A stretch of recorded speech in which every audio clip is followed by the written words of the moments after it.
Hello guys, welcome to Kimbweta session. This is Richard and today we are going to learn about algorithm. Nitatumia Kiswahili kuelezea vizuri concept ya algorithm. Basically ni tunavyotaka tutengeneze programu yetu katika language yoyote ile, kama unataka kupata ile flow nzuri ya sababu programming tunasema tuna solve problem, unaona, au tunatatua matatizo. Sasa tunavyotaka tutatue matatizo au to solve problems, unaona, vitu ambavyo inatakiwa tuwe tunajua, lazima tuwe tuna mpangilio mzuri wa kazi au tuna plan nzuri ya kazi ili tuweze kufanya vizuri. Mseme kama watu wanavyotengeneza structure hivi, msingi nini, kwa tuseme kama algorithm is a foundation ya kuweza kutengeneza program nzuri, umeona. Kwa actual algorithm is just it's like a process. It's a process ya kufanya execution ya action, na the way inaonyesha the way actions zinakuwa ziko structured, umeona. Kwa algorithm basically ni kama procedure ambayo inaelezea yani niseme ni procedure ambazo zinaelezea process ambayo program itafanya ili kuweza kusolve hilo process. Kwa hiyo process au hizo procedures zinaelezea action ambazo zinafanyika na kwa mpangilio gani ambavyo actions zinafanyika kwa ufupi, na yani katika namna fulani. Kuna namna mbili ambazo unaweza ukatumia kutengeneza au kuelezea au kurepresent hii algorithm. Kuna moja inaitwa kutumia flowchart, kuna nyingine kwa kutumia pseudocode, tunaita pseudocode au tunasema ni structured English, kwamba hii structured English inakuwa just ina maneno tu ya kawaida, inaelezea the way program itakuwa inafanya kazi, kitaanza hiki zile process, zile action ndo zinakuwa zinaelezewa. Kwa kitu kikubwa na cha msingi hapa tutaanza na hii kitu inaitwa flowchart. Tunaposema flowchart is kama yani ni chart, kama inavyojiexplain, ni chart ambayo inakuwa ina contain inakuwa ina shapes tofauti au alama ambazo zinatumika kuonyesha vitu fulani au kuonyesha process au kuonyesha action ambazo zinakuwa carried out by a program inapofanywa execution au mpangilio wake, structure. Unaona, kwa flowchart kama definition ilivyoandikwa hapo, is a graphic tool containing a set of shape or symbols, ambayo kila symbol inakuwa inaelekeza kitu chake, umeona, na action ambayo inakuwa inatokea always ili kutengeneza kitu ambacho kipo kwenye structure. So I'll run first. So kuna shapes au symbols nyingi na za msingi, lakini kuna standards ambazo zipo natakiwa uzijue. Kwa mfano kuna symbol ya process, umeona. Symbol ya process hii inakuwa inaonyeshwa kwa alama ya rectangle kama hivi unavyoona. Hii inatumika kuonyesha kwamba data, yani the way data zinakuwa manipulated au data, yani kwa mfano inaonyesha process gani inafanya, kama ni kujumlisha au kugawanya au kutoa, umeona, inaonyeshwa kwa kutumia hii symbol ya nini, ya process au ya rectangle katika flowchart. Pia tuna input and output symbols au tunasema parallelogram. Yani tunasema hii symbol inakuwa ni parallelogram, inaonyesha kwamba kuna input fulani zinafanyika, umeona.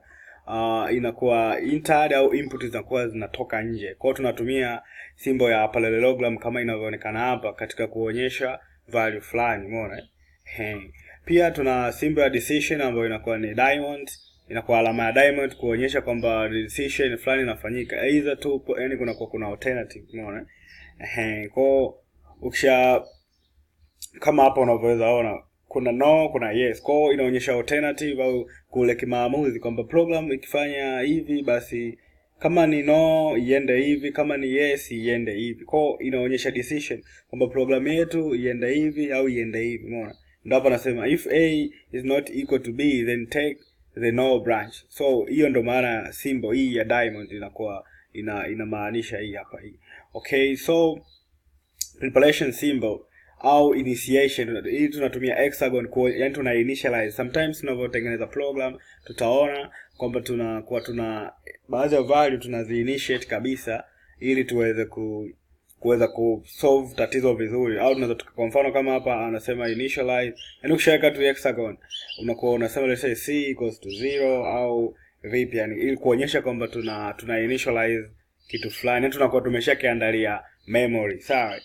Symbol nyingine ni terminal symbol. Hizi zinatumika kuonyesha either tunaanza au tunafunga flowchart yetu, au program yetu inaanza au ndo inaisha. Kwa hiyo tunatumia oval. Hii tunaiweka inakuwa mwanzoni, flow ndo inaanza, afu tunapomaliza flow ya program tunaweka hii hapa. Tutaona the full structure ya flow chart. Maana ndio kitu kikubwa sana ambacho unaweza kuwa unakitumia mara nyingi hata kwenye maswali. Kuna hizi connector ina connect, yani kama jina lake linavyosema, I don't have to explain it much.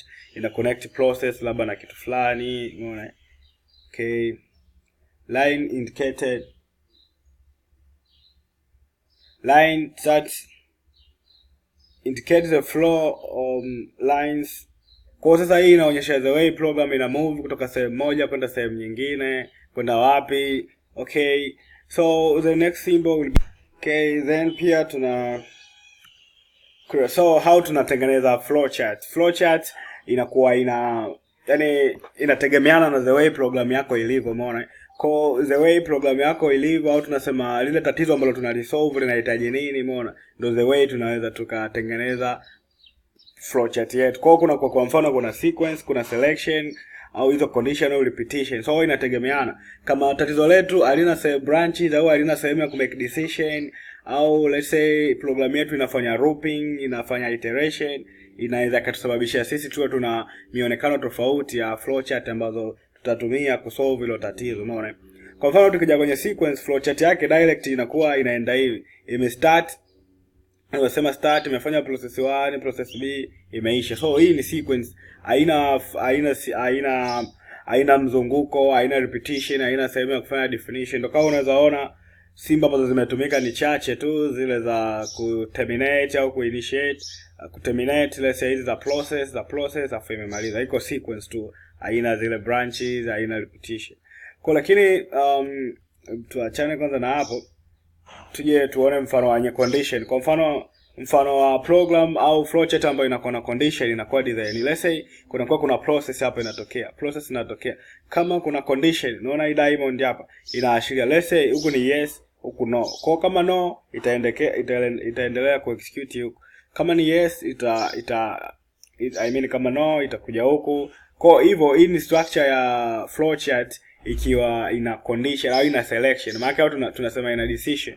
Ukiona tu kuna selection au condition, it means lazima kuna alama ya nini, hii ya diamond hapa, ili kwa ajili ya kufanya nini hizo decision, umeona. Pia tukija looping inakuwa hivi, yani kuna mshale kama huu, umeona hapa hivi, kwamba kuonyesha hii process ikishafika hapa, tukisha make decision, let's say process inajirudia tena, inarudi hapa. Kwa hii ni kawaida. Kwa zile symbols zote ambazo tumekwisha kuzisoma tunaziona hapa. Sasa kulikuwa kuna baadhi ya maswali hapa ambayo you will have to pass through them ili kuweza kudevelop hii flowchart kutoka kwenye maswali. Let's say kuna maswali hapa na solution. Kwa unaweza ukacheck vizuri, ukapata concept. Kuna kitu kinaitwa IPO chart, sijaongelea, ni tuseme input, process, output. So hii ni chart ambayo wewe ukiwa umepewa swali inatakiwa uelezee the way process, yani ile input process, na yani input data gani zinaingizwa, how zinakuwa processed, how zinakuwa manipulated kwenye process. Unatenga chart, unaweka input output, umeona. Kwa unaweza ukafanya kitu kama hicho, then inakutengenezea wewe urahisi wa kuweza kutengeneza flowchart yako, umeona. Nataka niongelea hapa, nimekwishaongelea sana kuhusiana na flowchart. Nataka niguse kidogo kuhusiana na mifano iko. Unaweza ukiingia utapata mifano kwenye hizo notes hapa chini. Just download. I want to talk about pseudocodes, structured English. Pseudocode ni niseme ni ile tu English ambayo wewe unaitumika kuonyesha the way program yako itakuwa inafanya zile processes za, niseme ina solve ile tatizo, umeona. Sababu tunapotengeneza program kama nilivyosema tuna solve tatizo, umeona.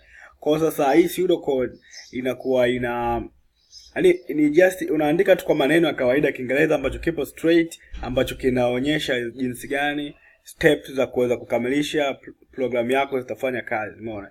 Kwa mfano kama swali hapa, hii ni example, umeona. The radius of a cycle is equal to 1 unit. Develop a program to compute the corresponding area of the cycle and display the value of the radius and the area. So here tunatakiwa tuandike pseudocode, ambayo tukishaandika pseudocode, let's say tutakuja tuandike na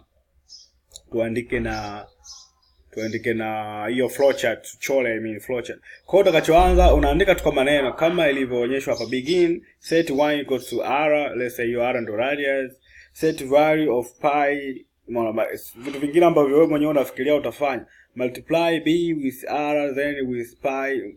Hivyo yani is a normal structured English ambayo utaitumia katika kuandika program yako. Kwa kitu cha msingi sasa hapa tunatakiwa ufanye mazoezi ya kupitia maswali mengi zaidi ambayo yana maswali yale kwa kwenye mifano kama haya unaweza ukatumia swali kama ili draw a flow chart to compute area of the cycle starting with radius 1 up to. So kuna ile hexagon ya kufanya initiation unaweza unaitumia hapo katika ku solve. So hopefully the session was cool and this is Richard from Kimbweta. Okay, let's enjoy the way of digital learning. See you next time. Bye.